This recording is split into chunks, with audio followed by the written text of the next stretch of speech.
Et dit, l'enfant n'y est plus. L'enfant là, on ne le voit pas. Et moi, où irai-je? Où irai-je? Est-ce que tu sais qu'il y a des gens, quand ils vont voir que ta situation est compliquée, même les gens se font taper. Il y a des personnes qui sont le garant de ta vie. Tu n'as pas encore croisé dans ce mois de la situation, tu vas le voir. C'est-à-dire, quand ils vont te voir, tu n'as pas demandé, ils vont te donner pour ton projet.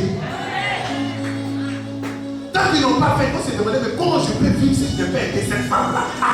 Comment je peux vivre si je ne peux aider cet homme? Comment je peux vivre si je ne peux pas aider cette société? Comment je peux vivre si la cassette là où la maquette n'est pas encore sortie? Comment je peux vivre si je ne fais pas la promotion? Comment je peux vivre si je ne viens pas dans l'église? Mesdames et messieurs, je suis venu vous parler d'un thème très évocateur que j'ai intitulé Joseph, virgule, rejetons d'un arbre fertile. Dis à quelqu'un Joseph.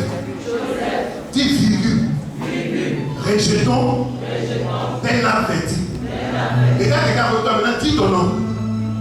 Dis ton nom. L'asthme, virgule, rejetons d'un arbre fertile.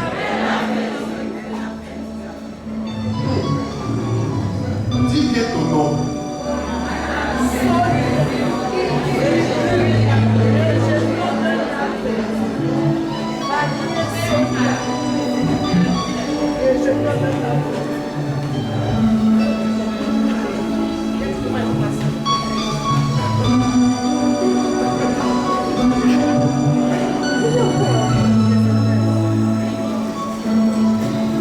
Ce matin, je voudrais donner un thème et prêcher dans l'esprit de l'association et du partage afin que vous compreniez que chaque personne est un arbre ambulant.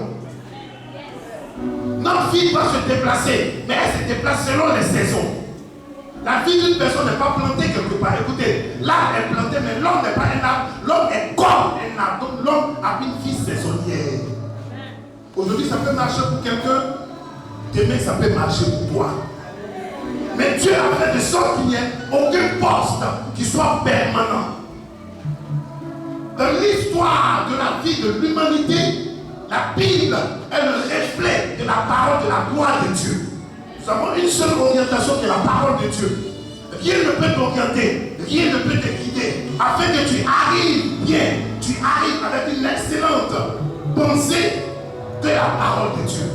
Il est dit dans la parole que la parole de Dieu est une lampe à nos pieds et une lumière sur notre sentier. C'est-à-dire que c'est la parole de Dieu qui doit te guider, guider ta vie, guider ta personne, guider tes émotions, guider tout ce que tu entreprends, tout ce que tu veux. Et dans le livre de la Genèse, comment ça va? Ah, il n'était pas vu. Que Dieu te bénisse. Dans le livre de la Genèse, Dieu a fait toutes choses par sa parole. La Bible dit Dieu fit le ciel et la terre et dit que la lumière soit et la lumière fut. Mais il y a une seule chose. Avant qu'elle ne soit faite, cette chose a été d'abord pensée. Or, l'histoire de toute personne sur la terre est le livre de sa pensée. Vous ne pouvez pas avoir d'histoire si vous ne gravez pas la mémoire des gens. Alors, tu vas faire quelque chose qui sera une histoire, qui sera mon histoire, qui sera ton histoire. Dieu va faire une autre chose dont il avait pensé, mais il ne le fera plus seul. Parce que cette chose pour laquelle il va faire, il y a une autre chose qui avait précédé la chose. Et ce qui avait précédé cette chose-là, c'était la création. Mais la chose qui devait arriver devait être la créature. 6 jours ont précédé la chose.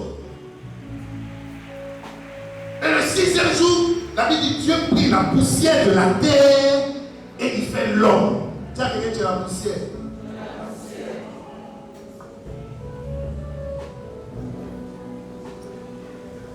Mais il ne fait pas l'homme comme une voiture, il ne fait pas l'homme comme une meute, il ne fait pas l'homme comme une building, il ne fait pas l'homme comme de l'argent, mais il fait l'homme selon son image, selon sa ressemblance. Demande à quelqu'un, est-ce que tu sais qui tu es même?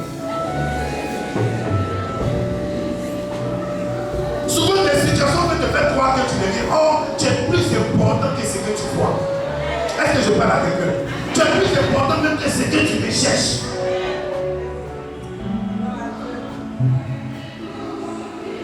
L'importance d'une chose est la première tendance de la chose, la première motivation. Quand le cœur change, les motivations changent. Quand les motivations changent, les positions changent. Dieu fait l'homme à son image selon sa ressemblance et il dit qu'il domine. Dans la domination de l'homme, chaque personne est une domination ambulante. Donc chacun bouge. Et la Bible dit, l'homme va pécher dans le jardin, mais Dieu, pour élever l'image de l'humanité, va passer par plusieurs manières afin que l'homme encore ait sa position initiale.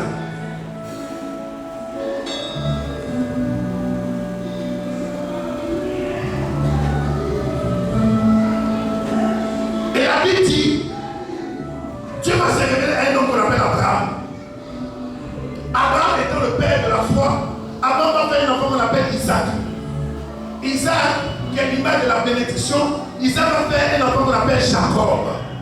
Et Jacob, qui est l'image de l'alliance avec Dieu, Jacob va avoir 12 fils. Et parmi ses fils, il y a un de ses fils qui va porter un nom, qui sera un nom prophétique qu'on appelle Joseph. Dieu avec moi Joseph. Si tu as une fille, il faut dire Joséphine. La Bible dit, en Genèse 37, le père de Joseph qui était Jacob aimait tellement son fils qu'il a fait une tunique et un habit où il y a plusieurs couleurs dessus.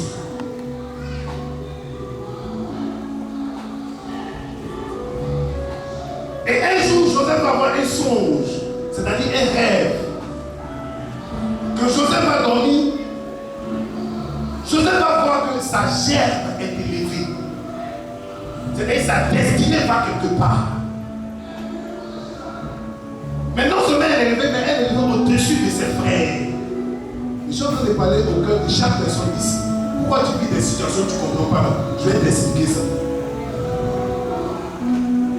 Joseph voit sa chair qui est élevée au-dessus de ses frères.